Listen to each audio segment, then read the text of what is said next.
मराठी माझी आई आणि उत्तर भारत माझी मावशी आमदार प्रकाश सुर्वेंनी हे वादग्रस्त विधान केलंय। एक वेळ आई मेली तरी चालेल पण मावशी जगली पाहिजे असं त्यांनी म्हटलंय। उत्तर भारतीय वोट बँकसाठी प्रकाश सुर्वे यांनी हे वक्तव्य केलंय।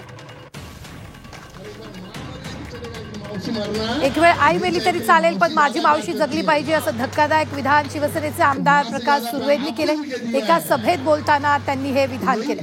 यावरून मोठा वाद निर्माण झालाय। तर उत्तर भारतीय मतदारांना खुश करत त्यांची मतं मिळवण्यासाठी त्यांनी हे विधान केलेलं आहे। और एक बार माँ मर गई थी चलेगा लेकिन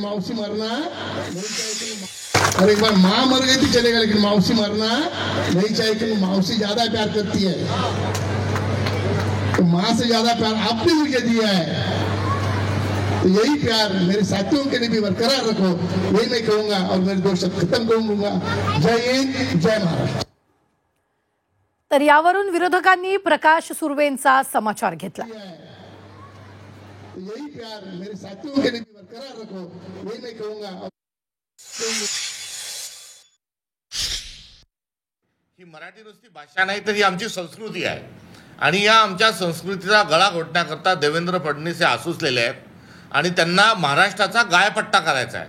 अलीकडच्या काळात त्यांना दिवसा पण पंतप्रधान होण्याची स्वप्न पडतात आहे आणि आपण हिंदी भाषिकांमध्ये लोकप्रिय झालो पाहिजे करिता त्यांनी मराठी भाषेच्या छातीत हा खंजीर खुपसलेला आहे आणि देवेंद्र फडणवीसांची एकंदरीत या भाषा विषयाच्या अनुषंगाने असणारी भूमिका म्हणजे माय मरो आणि मावशी वाचो अशाच स्वरूपाची आहे।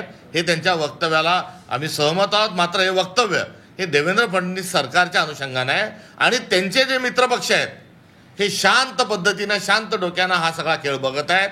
हे देखील फार मोठं दुःख आहे। मराठी एकीकरण समितीच्या मार्फत आम्ही निषेध करतो।